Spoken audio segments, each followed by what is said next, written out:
So that loss was a complete fluke because the referee doesn't know how to mind his own business.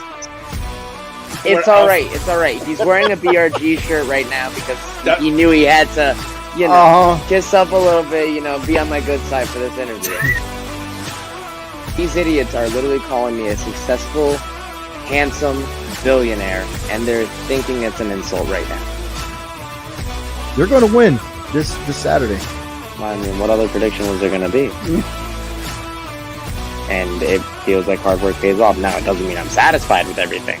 Right. But it's like, it's another stepping stone towards like that ultimate success. There's only one thing in this world that matters, and that is sweet victory.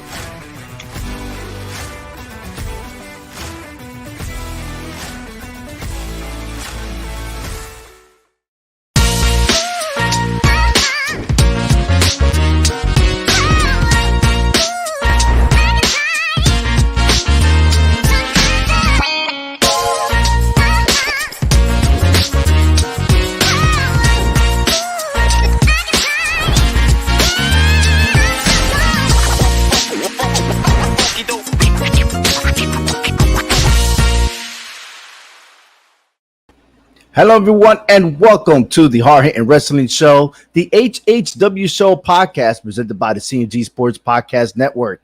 Visit HHWShow.com for the latest news, podcast, and any fantasy leagues that we are creating here in this podcast on the website. That's right. One more time, HHWShow.com. Today, we're going to be talking about comments made about Chris Benoit, certain superstar that maybe need to tweak it a little bit less and focus on their career and not about the past, right? Focus on the future, forget about the past, right? So I'm just saying, but we're going to be talking about Chris Benoit. Seriously, we're going to also focus on the CTE and then Summerslam match cards update. And who is the greatest of all time when it comes to SummerSlam? We're identifying today who is Mr. SummerSlam. And what better to start off the show with my homies, our other hosts here, Frank and Hector. How you guys doing tonight? Good. I'm making it. I know we had a little bit of technical difficulties before we started the show, but it looks like we're coming together on this one. So, but look, real quick, we need to start this off because this past week, a lot of attention came to the actions of a superstar named Jordan. Oh my God, I even forgot her name. Jordan Grace. Here we go. And these are the comments that she said, and I quote. And if you follow on Twitter, you probably know this already. Back in July 6th, she said, "This is going to be the coldest take I ever tweet on this app. I already know y'all going to be mad." Okay, first of all, you just said you're going to be mad. Why are you making a comment?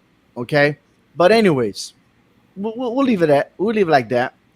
I don't think Benoit could 100% hang with the most of the present day best wrestlers. He will not be able to remember matches. Also, he may be burnt in hell. Amen.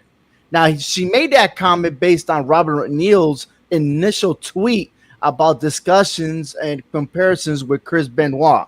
Now, listen, everyone's entitled to their opinions, and I got it. I totally understand that. But when you're making dumb-ass comments, and yes, I'm going to say dumbass, all right? And I'll say dumbass even in front of the person if I had to. It doesn't matter. It doesn't stop me from me being me, okay? But there are certain things that if you can't say something nice, don't say it at all. I think everyone probably heard that when they were little kids growing up. This is a perfect example. Now, what was the agenda? To get more attention to yourself? Or more debates or whatever it is, I don't know.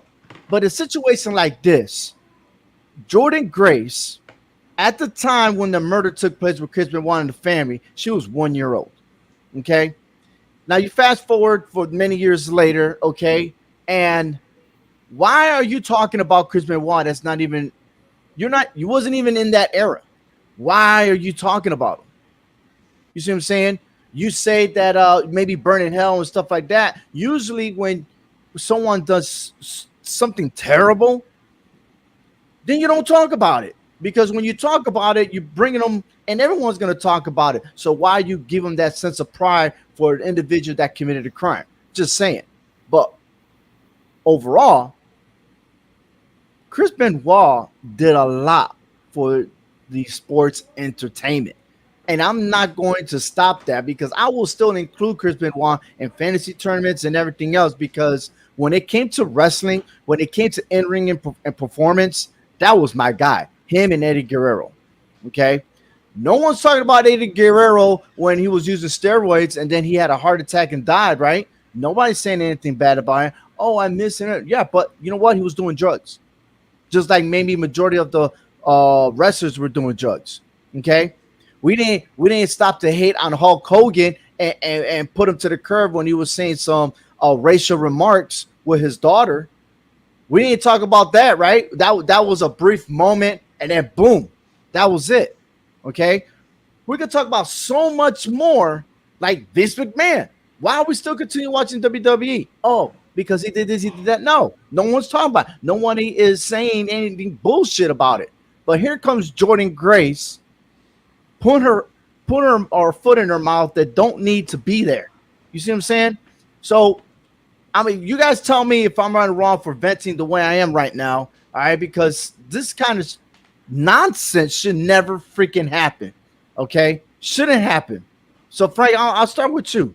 Am I right or wrong? Am I right to release whatever it is I had in me? No, well, number one, you're right to release whatever you want. Okay. Now, your comparisons, at least in my opinion, is they're a little off. You're right. You know what? In the 80s, 90s, Guerrero, Hogan, the steroids, Hogan with the N word. Okay, all that's wrong. We get it. It didn't talk a lot into it. They didn't, play it a lot or show it a lot. But when you're talking Chris Benoit, it's what he did, what really pisses people off. Because you know what? We all have a slip of the tongue. We all have a moment where we turn to drugs. Okay? Or not everybody, but people do.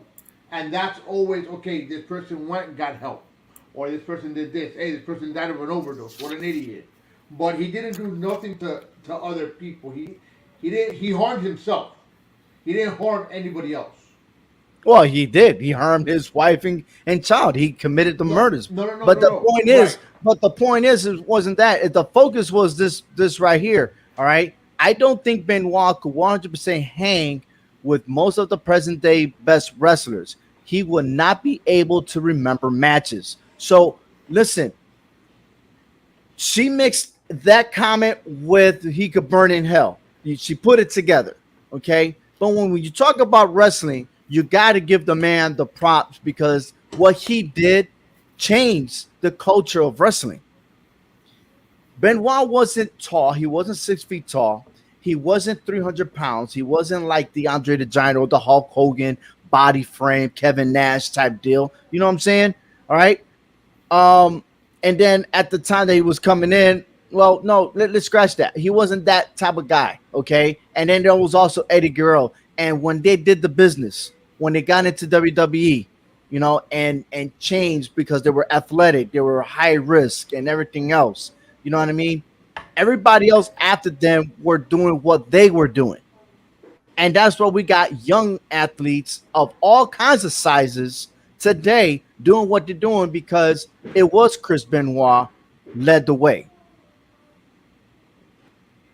But nobody wants to say that, like Jordan Grace. She didn't want to say that, and for her to say that he wouldn't hang, of course he would have. He would have. Maybe, I mean, okay, he might be what, in his late 40s or early 50s right now if he was still alive. He'll be You know what I mean? But he would still do what he's going to do, right? He was able to take a chair to the head many times, right? All these air maneuvers and stuff like that. He would have done that, all right? And I, like I said, I was just a little bit bothered, but I wasn't the only one. All right. And to refresh on what had happened at the time, the event that had happened that weekend, there was WWE pay-per-view The Vengeance when he didn't show up. And this is the picture of Chris Benoit's family. The bottom right hand corner where the police was there at the house, and in the middle, of course, that's Nancy Benoit, which a lot of people are saying that she deserves to be in the Hall of Fame. Okay, now people would say, I would say it's debatable. All right, because why? I don't know. Like I said, I think it's debatable to be honest with you, but that's for another story. But the focus is that people don't understand the motive. You know, if something was wrong with Chris Benoit beforehand, would it someone close to him intervene and help out? And I know Hector and I we talked about this yesterday, and then a couple of days prior when I asked him, "Hey, let's talk about this," because you work with the individuals a lot, right? And you get the sense of, hey, is this guy all right? Or maybe he's not feeling it, whatever. You get the sense of the change of behaviors and stuff like that. We're talking about a guy that didn't even show up to the WWE events, and then he was going through all kinds of stages. And we could all focus on the documentary of what was that documentary that we saw? That was on the The dark Access side of the TV. ring. Yeah, the dark side. Okay.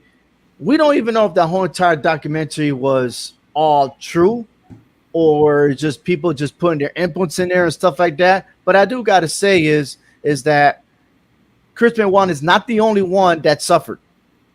There were other people that have been in a similar situation that done the same thing, and people wanted to study it. Scientists want to know more about it because of the sport. All right, CTE, okay, big one, and it's a very big one. And look at these athletes that were amongst those, like Phillip Adams, the San Francisco 49ers. There goes Chris Benoit, and then there's Aaron Hernandez, who at times they had suffered through concussions and stuff like that. And, you know, there's no solid, really hard evidence that because you have a CTE that it makes you commit crime, because we can't say that. But we were talking about also Jimmy Seau, who committed suicide because he was going through a depression and stuff like that. Chris Benoit was found, and there was an autopsy that said that he had other drugs in him during that time. You see what I'm saying? So where are we at as to knowing and understanding the science of CTE and how it affects our brains? I don't think we're that far in really understanding it completely. We know that CTE brings out something else in the individual, but we don't know. I think we don't know the exact limits of what it takes, because when you look at Junior Seau, okay, and you look at Aaron Hernandez, Chris Benoit, and Adams, okay, those three committed horrific crimes. Okay, where in the Yeah, case but of, the horrific crimes, did it actually relate to CTE? That's what we're trying to find out, because there's others that didn't commit murders but actually killed themselves. right, You see what I'm saying? That's the point. Right, that's the point where I'm trying to get to is we don't know, where everything turns yet, as to where the issue lies. Mm-hmm. And I think we need a lot more studying to really know, and I think a lot more athletes to. It's kind of screwed up, but you need a lot more athletes to donate their brains. And the only way you can donate the brain is when you die. Dead. Right. And it's sad, right? But I'll tell you this, and look, I'm not making this up or anything like that, but they found that test was conducted by Benoit showed that he had severe CTE, with one expert saying his brain was so severely damaged it resembled the brain of an 85-year-old Alzheimer's patient. And Right. ex-wrestler Nowinski said that Benoit had suffered multiple concussions throughout his career, which were left untreated. And for the WWE, they no longer hit people with chairs on the head anymore. They're taking that precaution and stuff like that. So in a sense, not only WWE, but all of wrestling have found ways to try to avoid getting concussions. And I'm liking what they're doing, because look at Samoa Joe. while he was with WWE. Live on TV on Monday Night Raw, he went and did a dive. His face went flat first, right outside the ring, and they didn't let him wrestle again. And he took some time off because he had to go through concussion protocol. But he's not the only one. There are many others. All right. And if it's not that, then there's others that are dealing with some mental state that they need time for themselves. So it's one of those areas where, look, if you don't know what you're talking about, don't say nothing. Don't say like, oh, he should like burn in hell and this and that. We don't know what was going on in Chris Benoit's head for him to do those things. Okay, and they were married for a long time. Now, whether there was domestic violence and stuff like that behind the scenes, I don't know. Like I said, there are documentaries that there were domestic violence and stuff like that. But the thing is that when you dealing with CTE, we don't know if that is the cause or whatever, because what happens if he never did get brain damage and stuff like that? Does that mean that they will still be alive today and that he would have had performed at the pay-per-view event? Well, we're not going to know. You know, who knows? But Chago Guerrero didn't make a comment, and he was very upset about it. And he was quickly to discredit her. You know, and a lot of people chimed in, superstars from all over the place chimed in and said that they discrediting her for those comments that she made. However, and this comes to light, and this is the Hector pointed me out early this morning about her doing an apology, and this is her apology. And it says, last week I made an irresponsible and unnecessary tweet. Regardless of how my personal emotions influence my opinion, I should have recognized the impacts of my words would have on my friends, family close to the situation. I was completely thoughtless in that regard. Since reflecting this past week, I've reached out privately to friends and family that I angered or hurt. Among those was David Benoit, Chavo Guerrero, and Chris Jericho, who are supporting me in the decision to partner and fundraise with the Concussion Legacy Foundations, formerly the Sports Legacy Institute. I have pledged $5,000 with the overall campaign goal being $20,000. I'm acutely aware that the damage has been done. I will never intentionally add onto the suffering of those already dealing with such a traumatic event, and I am sorry for my insensitivity and aggravating this already delicate topic. This is my way of attempting to squeeze something positive out of a negative situation I created. Thank you in advance to everyone who donates. Now, that to me, okay, is really, look, how are you going to save your wrestling career? That was saving your wrestling career so that way you could follow your goals to either AEW or WWE. Okay? This is politics now. She played a politic role to make an apology and had to reach out to key people. Hey, I'm sorry. I really love wrestling. Wrestling's my life. I've done this. I don't want to lose my followers. What can I do to make this right? Boom. You just apologized. Okay. All right. I'm not a fan anymore. You knew what you did. And I'm just tired of people just saying, you know, oh, I didn't mean to say that. I'm on this and that. Or I made a mistake. Then don't tweet. Think before you speak. Look, she meant to say it. She didn't realize the backlash she was going to get. Okay, and what was going to happen. So now she starts backpedaling. Okay, now it's, all right, you know what? Now I got to save my ass. So I got to kiss ass. And that's what that is. Like, I've always said it like this. Chris Benoit wrestles great. I don't like talking about him. Because of what happened, regardless. As a wrestler, he was great. After that, I don't talk about him much. But I'm not going to say, hey, go burn in hell publicly and this and that and the other about the guy, because I'm going to shoot myself in the foot. It's better than, like you said earlier, don't speak about it. Leave it alone. Yeah. All right. I know, Hector, you're kind of quiet in the back glow and stuff like that, but hey, I mean, you got control of this conversation. I'm just listening to what you got to say. Hey, you provided more details and stuff, you know, but I think you covered it all pretty much. Yeah, just like I covered BRG yesterday with my picks, right? Anyhow, no, listen, the whole point of all this is like, before you say something, if you're not sure, and if you're gonna make comments like you might get mad or something like that, like I gotta be in detail real quick, okay? Let me find that. This gonna be the coldest take I ever tweeted in this app. I already know y'all gonna be mad. Then don't do it. Don't do it. You're just prepared for someone to get really mad. Remember how many times did somebody tell you, "Hey man, I gotta talk to you, but hey man, don't get mad." How many of y'all been in that situation? I know I have. Yeah, we all have. I'm already huffing and puffing, and the information didn't even come out yet. You know what I mean? Like what the, But anyways, but look, if you're not sure, just don't tweet. Bottom line, all right. But hey, it is what it is.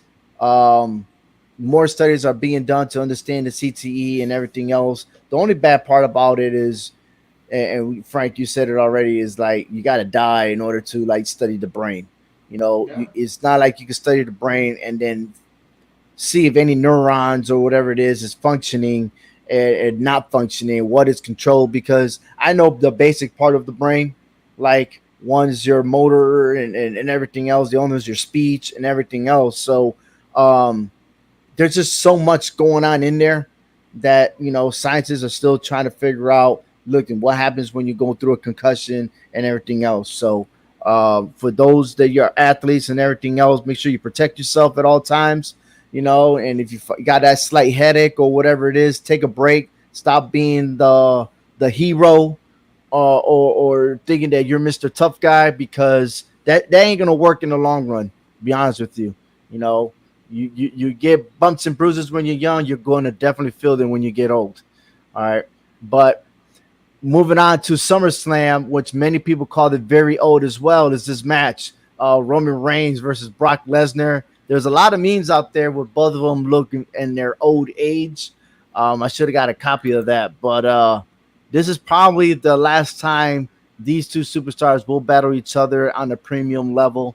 But it's getting more exciting because, Paul Heyman knows how to elevate a match, man. And we went from focusing on Money in the Bank to like, okay, well, they're going to match again. And then SmackDown, you saw Roman Reigns talking smack. And then Brock Lesnar is talking smack on Monday Night Raw, which is pretty awesome. And then did you see Lesnar lift up Otis? Oh, my God. I mean, like, dude, he was nothing. I was like, good Lord. How he not going to win SummerSlam with that move? That just shows the power that man has. Yeah. But, yeah, that's happening. And then Paul Heyman said something that he's going to train Roman Reigns, and then Reigns is going to put his hands in his ass or something like that. And I was like, yo, what kind of wrestling we're going to be watching? Damn, it's gonna be elbow deep or what? What's going on? Maybe shoulder deep. Who knows? Frank is quiet right now. He was like, "Yo, I don't want to like give it away what I do at home." But anyways, anyhow,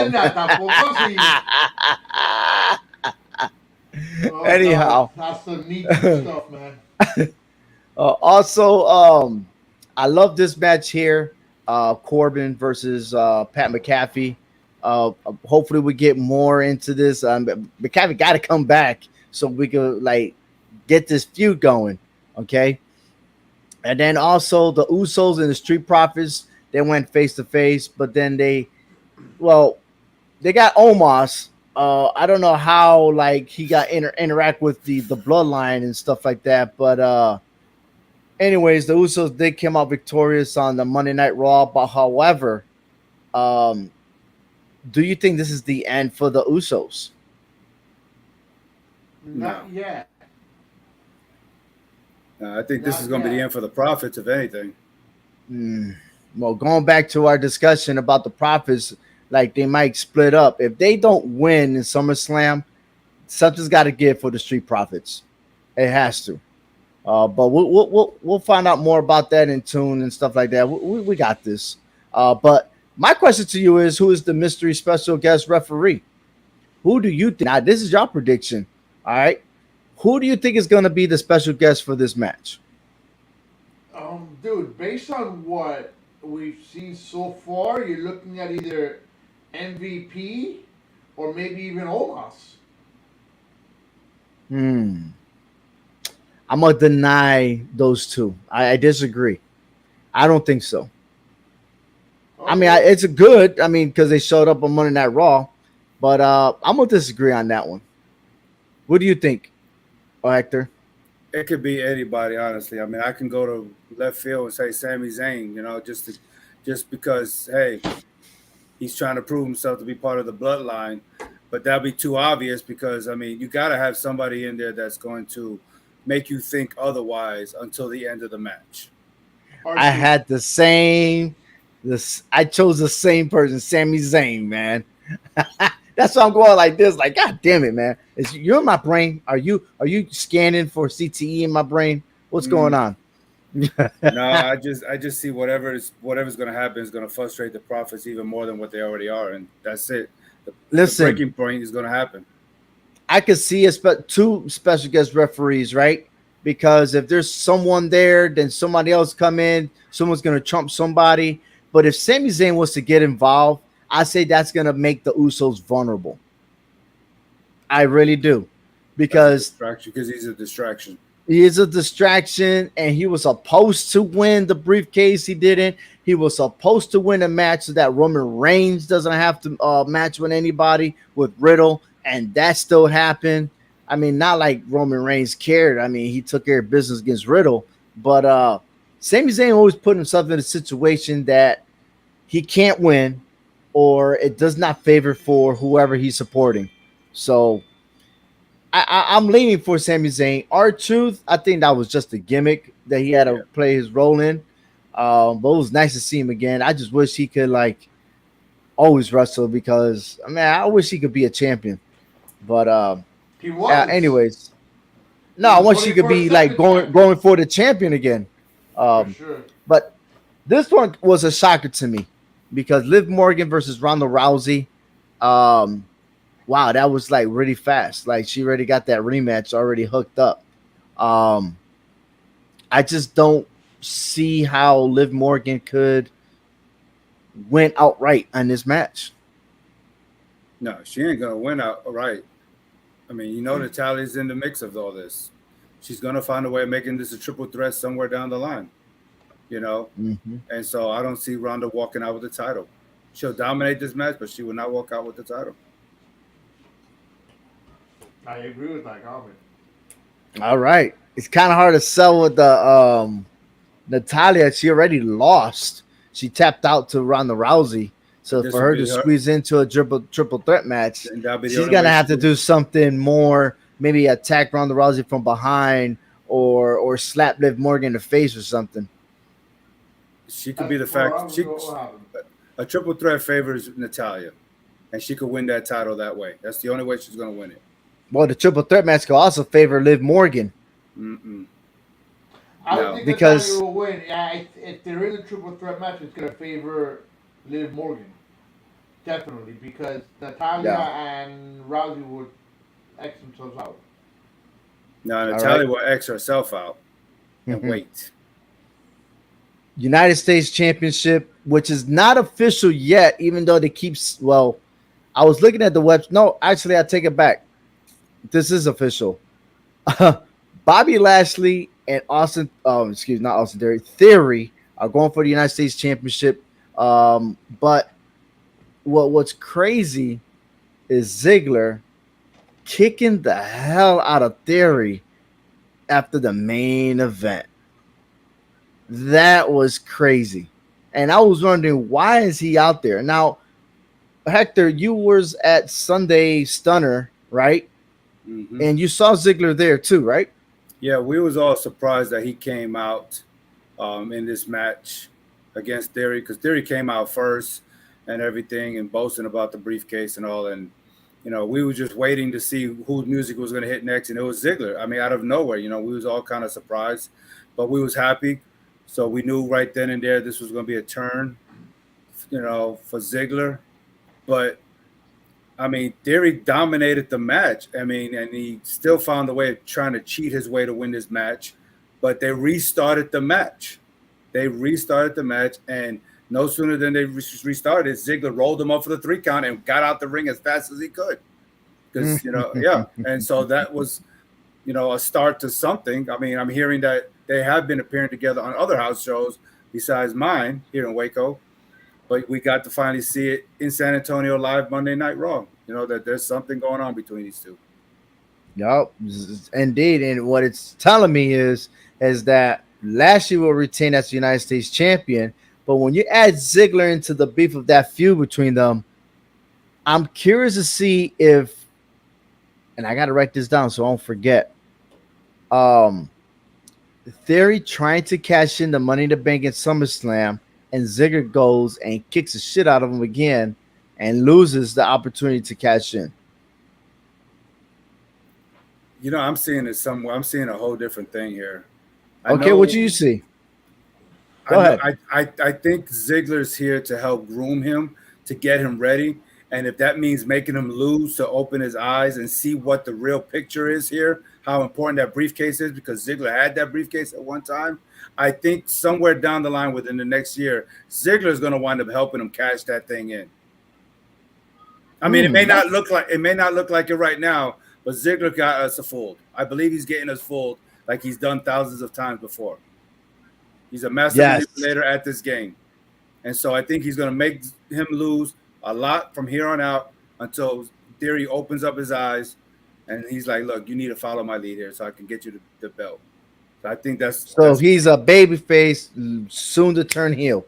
Yeah, and he's going to help him win that title somehow. Yep. That super kick is a deadly thing. It's deadly. So make sure you got this recording when it happens. I don't know about that.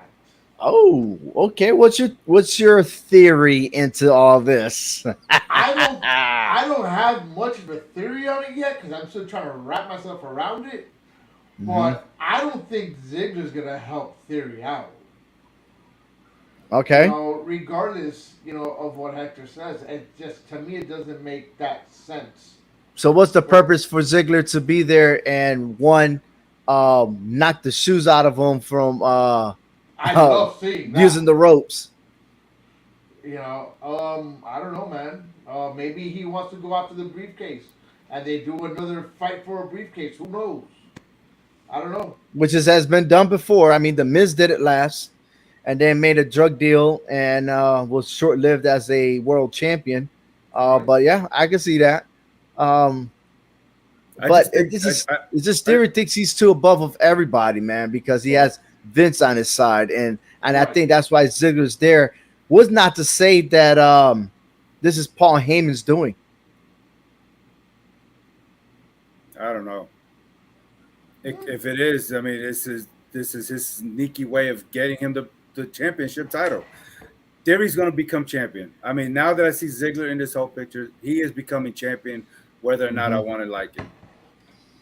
He's going to be the next face within the next year. You know what they say that, what a difference a year makes, and we're going to be talking about this a year later. He's going to be the undisputed champion.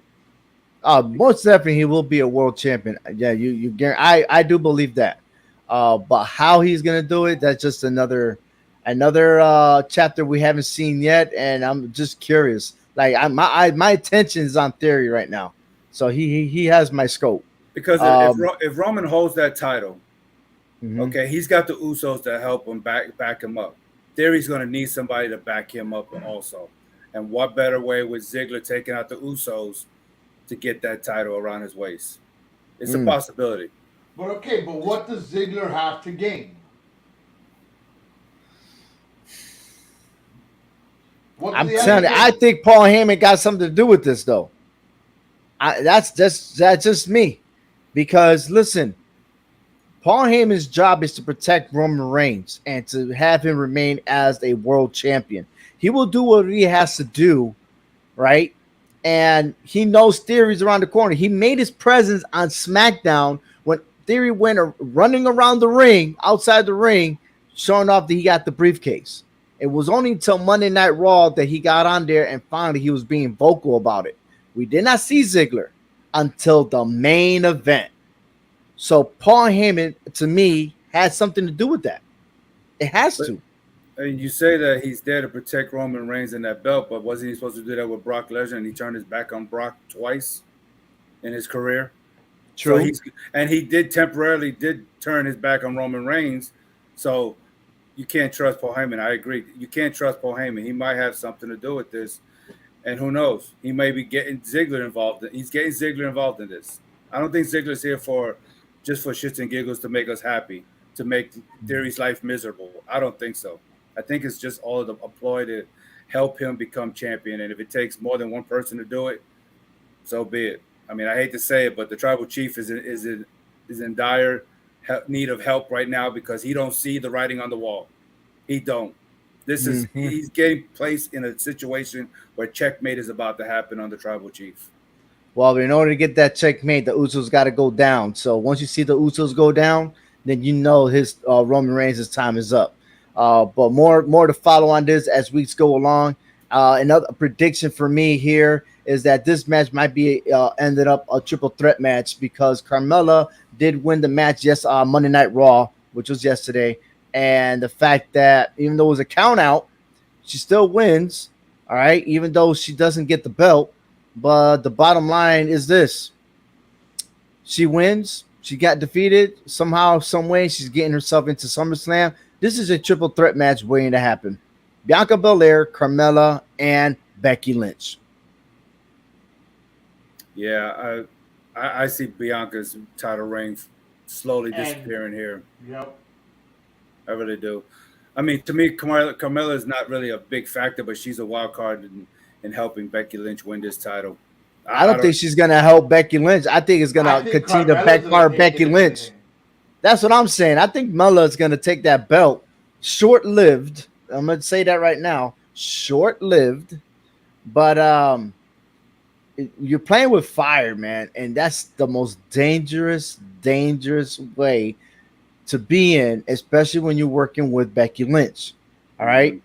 But Becky Lynch has been on a losing streak, and she's going to hit rock bottom even harder because she doesn't have the belt. And one, not to say that Mella just takes it away.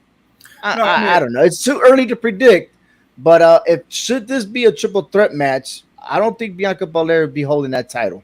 I mean, I can agree to a certain degree because what I saw Saturday with Carmella, you know, she waited for the opportunity to pin Dana Brooke to win the 24/7 title and hold it for about 2 minutes before she lost it right back to Dana Brooke. But yeah, I mean, she is a snake, and if that was any indication of what she's trying to do to become champion, then I can honestly see it. Yeah. Another prediction is Edge coming back.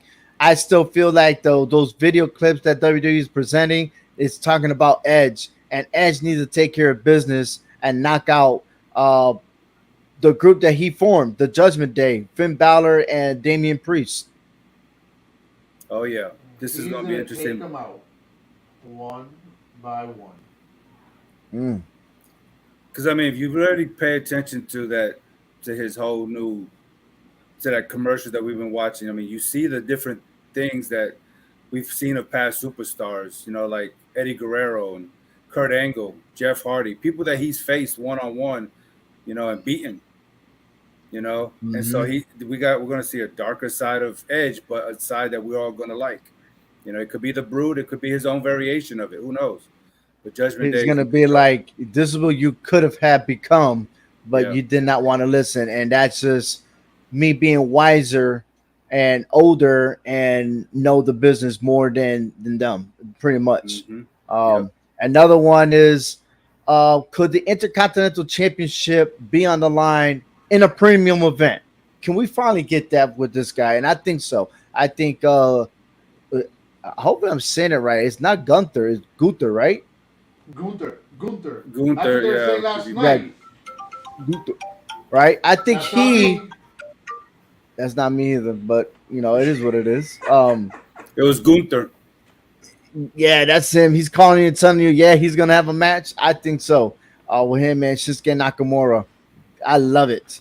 And I also love Corbin being the commentator, acting like Pat McAfee a little bit. So that's just hilarious. That was awesome. Yeah, I mean, And the kick that was heard around the world. Here it is. I love this picture. I mean, look at Theory, man. Too bad there wasn't no cell phones there so they could capture everything, you know. But I'm there it surprised is. Ziggler didn't take a selfie with him after that. I would have done Hey, that. this is the HHW Show podcast presented by CMG Sports Podcast Network. Well, moving on. The Ultimate Woman of Wrestling happened last Saturday, and it was a phenomenal event. Congratulations to all the ladies that participated. Diamante was the winner of the main event. She defeated Big Swole. Lady Tapa, she won hers. Also, Viva Van. The Renegade Twins was fabulous. They were the opener. They ended up not only winning, but I think they're also the front runner to become the first tag team champions for Ultimate Women of Wrestling. Also, Alex Gracia also won. There was a mix up on the cards, a little switcheroo here and there, but it's all good. And then Zeta Zhang is the first singles competitor in UWW to be 2-0. I'm gonna assume that she will partake in number 3, which is gonna happen in August, as they get set ready for the tournament to become the United States champion. So I am curious to see how they're gonna do those tournaments.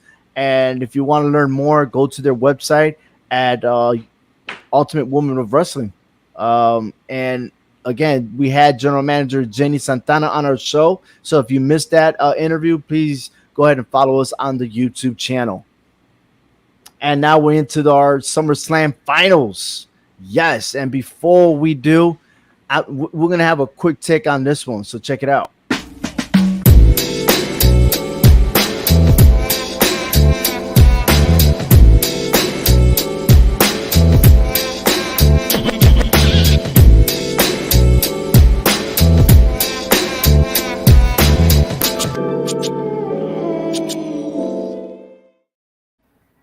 Now, this particular episode here, Bret Hart and Kurt Angle are in the finals in our prediction brackets.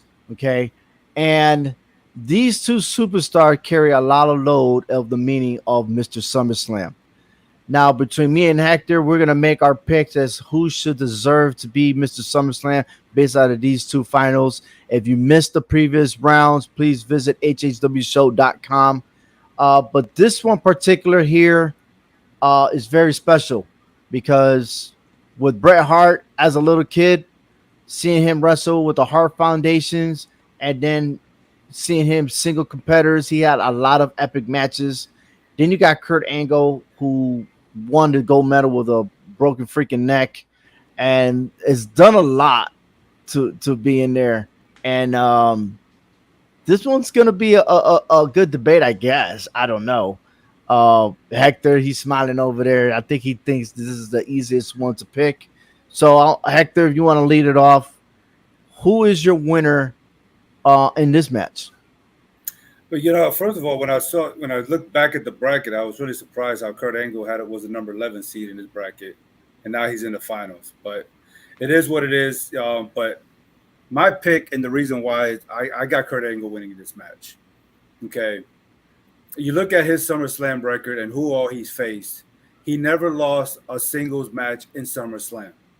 Okay, the only loss that he got was in a triple threat match. Okay, against The Rock and Triple H. All the other matches were singles matches, and 4 of the 5 wins that he has were by submission. Okay, he made Rey Mysterio submit. He made Eddie Guerrero submit. He even made Brock Lesnar submit. That takes a big toll when you talk about SummerSlam. Okay, to where Bret Hart, I know he's the excellence of execution, but however, he lost to Jerry Lawler at SummerSlam. He even lost the Intercontinental title to Davey Boy Smith at SummerSlam. To me, that does not weigh precedence on what Kurt Angle has done at SummerSlam. Okay, he knows how to make his opponents submit. I mean, Bret Hart, I take none away. He's beaten The Undertaker at SummerSlam. He's beaten his own brother, Owen Hart, and he's even beaten Mr. Perfect. But to me, that resume doesn't stack up to what Kurt Angle's dominance in the ring at SummerSlam and that record of his. I mean, you look at Bret Hart's losses at SummerSlam, he lost tag team matches. He started off on a losing streak at SummerSlam because of the tag team. So like the Hart Foundation was going downhill. He had to get away from that and become his own person. And so we're just talking SummerSlam. I got Kurt Angle winning this match in a very close technical match because these two are one of the best technical wrestlers in the WWE history. But I give it to Kurt Angle. Okay. All right. So Bret Hart, he started with the Hart Foundation. Yeah, he did lose to the Demolition back in 1988, but also in 1988 was the start of SummerSlam. Okay. Yes, they lost to Arn Anderson and Tully Blanchard. But then they turned things around in the 90s. Okay. Best out of 2 out of 3. All right. The Hart Foundations found a way to win the undisputed tag team title, something that at that time, Axe and Smash, the Demolition, okay, they held the title for a record-breaking, I think it was close to a little over 400 days before the New Day smashed that record. Okay, that's a lot. Okay, then Bret Hart beat Mr. Perfect for the Intercontinental title. Now that belt is prestigious, and as you know, Hector, you kept saying it on the show lots of times that's the time that Hulk Hogan was the World Heavyweight Champion, and no one seems to take that title away from Hulk Hogan. So that's why they had the Intercontinental Championship. Okay. Then, he lost to the British Bulldog, but that was an epic match. That was a 5-star match. Okay. Then you had Bret Hart. Okay. So he beat Doink the Clown. All right. Hey. But then later losing to Jerry Lawler. That's okay. I mean, you got to get some funny stuff in there. But then in 1994, he beat his brother and retained as the World Heavyweight Champion. He went on to be victorious. He beat The Undertaker. He took the belt away from The Undertaker. How can you not devalue that match right there from what you're trying to say? Yeah, he beat The Undertaker. That's a big thing. The Undertaker was unstoppable until that match. So you got to give it up to Bret Hart on that one. And then, of course, he returned for their 14-person tag elimination in 2010 SummerSlam. Look, don't get me wrong. No effect on Kurt Angle and everything else. But I just strongly feel, and like Jared Hogan was saying, he got the sharpshooter, and I think that he would have applied it to him. As much as Kurt Angle loves to do the leg lock, I don't think he had the opportunity to be able to do any of those once Bret Hart placed that sharpshooter on him, and he'll make him tap out. And I feel like as though Bret Hart would win this match. Bret Hart seems to take the pinfall at SummerSlam when he loses, especially when he was with the tag team. It wasn't Anvil who took the pinfall. It was Bret Hart who took the pinfall. And if he gets put in that leg, in the angle lock, it's over. Even if he tried to maneuver himself out of it, he'll probably get pinned like the way Davey Boy Smith pinned him. Okay? Angle will find a way of beating him with that submission hold like he's done everybody else. And it is tough to take. I give you the Undertaker, but I take your Undertaker and I raise you a Brock Lesnar who tapped out. Okay? I mean, come on now. All right, hold on. Kurt Angle lost a triple threat match with Triple H and The Rock. Okay, so let's not count that one. All right. Okay. But he won by disqualification against Steve Austin. A disqualification. Okay. A win is a win. He beat Rey Mysterio in 2002. He made him submit. Okay, so he submitted Brock Lesnar. Okay. He beat Eddie Guerrero. He made him submit. He made him tap out. He beat Eugene. He made him tap out. Okay. Then he loses a triple threat match. Oh, no, I'm sorry. That was it. He only has 6 appearances in SummerSlam. And 4 of his 5 wins, they all tapped out. When was the last time you seen Rey Mysterio tap out? When was the last time you seen Brock Lesnar tap out? When did you see Eddie Guerrero tap out? It's kind of hard to tap out when you're already knocked out and you're already right there laying down for the 3-pin for a 3 count. So and obviously Austin didn't want to get tapped out, so he got himself disqualified. That's a good thing.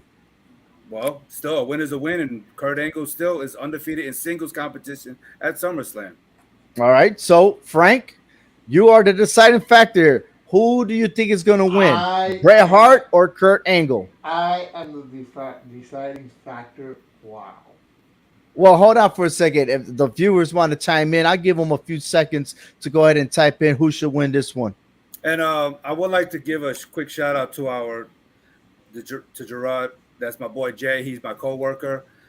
He says that, hey, Bret Hart, we'll have a discussion at work tomorrow, brother, about this. Oh man! But When you have a discussion with a Hector, it's gonna be a long-winded one. I'm telling you that right now. He's got 8 hours with me tomorrow. We got a long time to discuss this one. But it's all good, though. It's all good. Back to Frank. All right. We're just giving Frank time to think about this. Go ahead, Frank. oh no, there was no thinking about this. Oh my Yeah. God.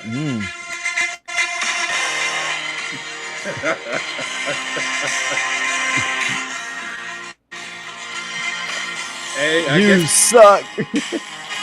You suck. You both suck, dude. So Frank, you're telling me and you're telling Ovi that he wins with a broken freaking neck. Hey, listen.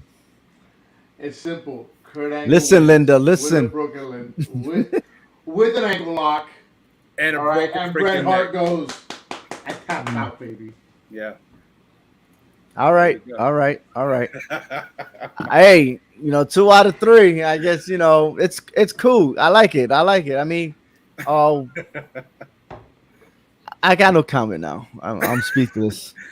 Hey, we take Can't that believe away it. from Bret Hart. I mean, if you're talking about anything but SummerSlam, it would have been probably Bret Hart would have been linked to it. But we're talking straightly SummerSlam, and Bret Hart's resume to me doesn't match up to Kurt Angle's, especially the road that Kurt Angle had to take in this tournament of ours to get to where he was at. You know what I'm saying?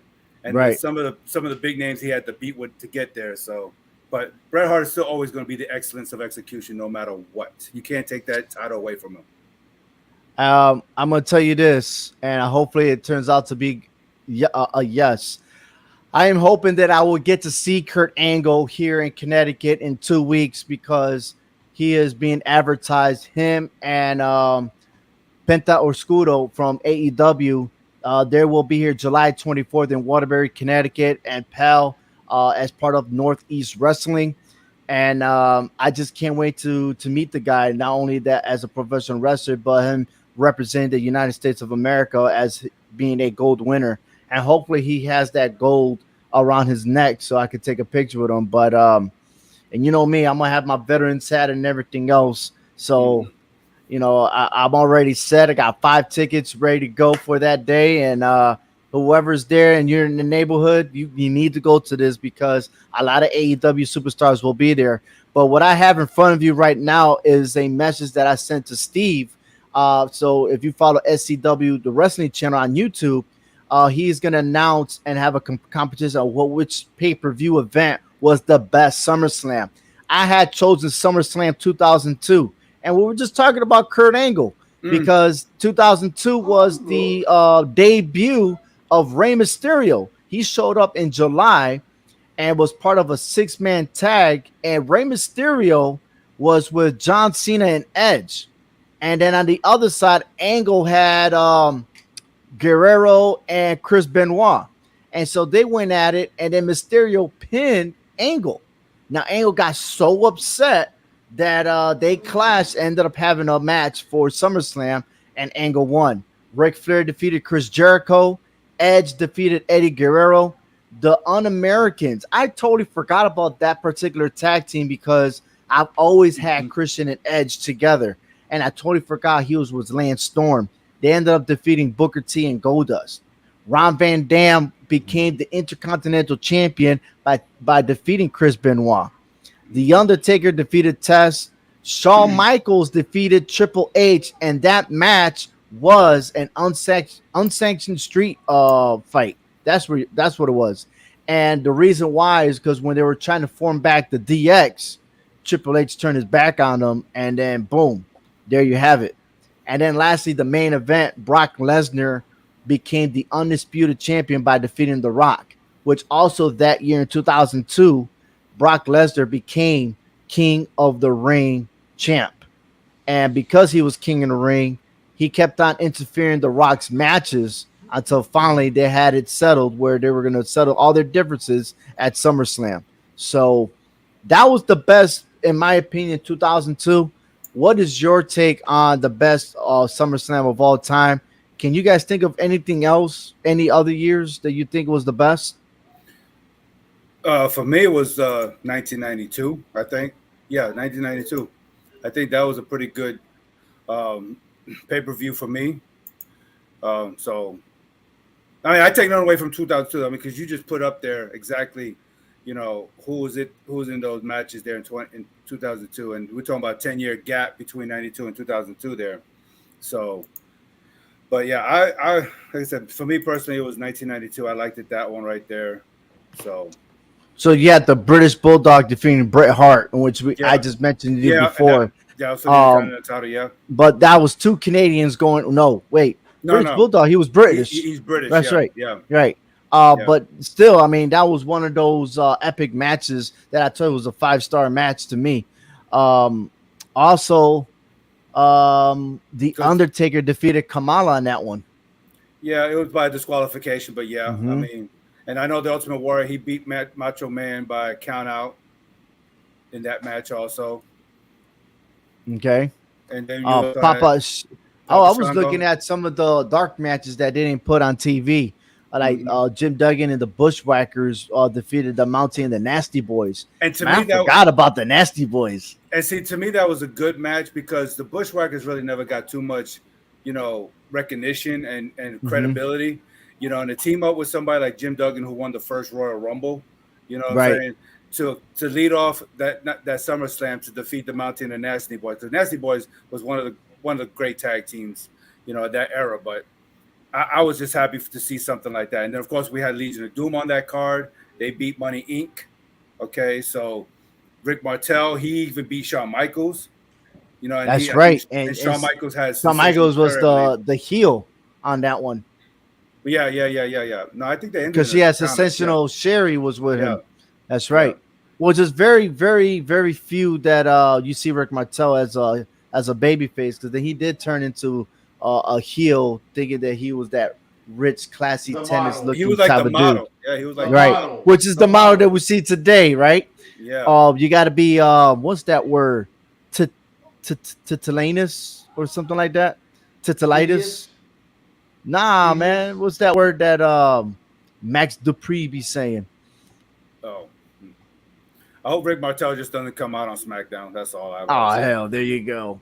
We saw about tag teams. The tag team champion during that time was the Natural Disaster, Earthquake, and Typhoon. Yeah, that's right. But they beat the Beverly Brothers. The Beverly Brothers. Yes. Man, this is going back to like way back. This goes way back, yes. Yeah. I don't think they don't even know. They don't the young That's like yesterday's conversation where we were talking to Jordan Grace don't even know. That she don't she don't even know. No. No, I'll put her right on the Earthquake and Typhoon. They can sit on her. Anyways, enough said. Let's leave it alone. Oh man, but I tell you what. Yesterday we were talking about, and if you guys missed it, tomorrow will be the premiere of BRG, the Victorious BRG. You don't want to miss it because there's a lot of information that was discussed between myself and Hector and him. Special guest, he has a match this Saturday with Northeast Wrestling. It's worth hearing because we learned a lot from a younger talent. Okay, the dude's 24 years old and is already making a name for himself.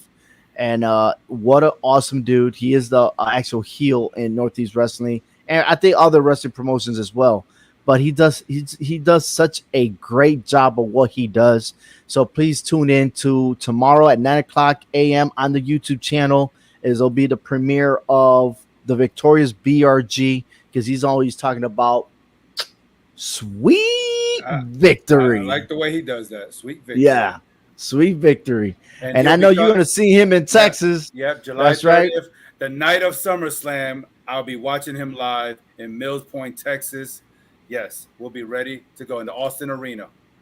Yes, Yes, sir. absolutely. Yes. And I already but- told him, and I'm gonna say it again. If you don't give me the props, he don't recognize me, and I miss SummerSlam because of it. I'm gonna blast him on live show. So if you're listening, sweet victory. Oh, I'm gonna put on my sweet victory when I start my bowling season coming August. So I'm getting ready for that. We're getting ready for SummerSlam. That'll be sweet victory because yes, I am bringing back the wins and losses. I am bringing back the standings. I'm gonna bring back the HHWShow championship title, and I will be sweet victory come Saturday night, July 30th.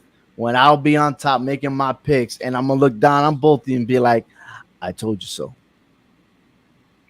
I'm gonna be like, I'm glorious. Glorious indeed. Look, Frank is speechless, man. He doesn't even know what to say anymore. He's drinking about his stats.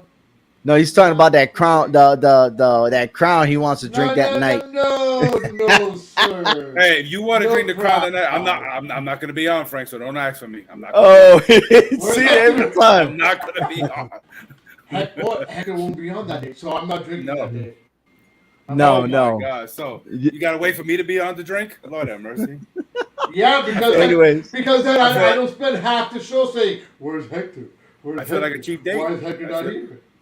I feel like a cheap date. Good Lord, that made sense. That's something. Hey, here's the preview to the BRG interview, and then we'll close out with our HHW show logo. So take care, everyone. Thank you for watching. A lot of wrestling coming, baby. So that loss was a complete fluke because the referee doesn't know how to mind his own business. It's all right. It's all right. He's wearing a BRG shirt right now because he knew he had to, kiss up a little bit, be on my good side for this interview.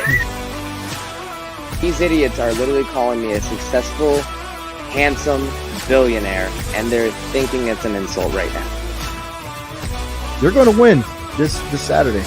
I mean, what other prediction was there going to be? And it feels like hard work pays off. Now, it doesn't mean I'm satisfied with everything. Right. But it's like, it's another stepping stone towards like that ultimate success. There's only one thing in this world that matters, and that is sweet victory.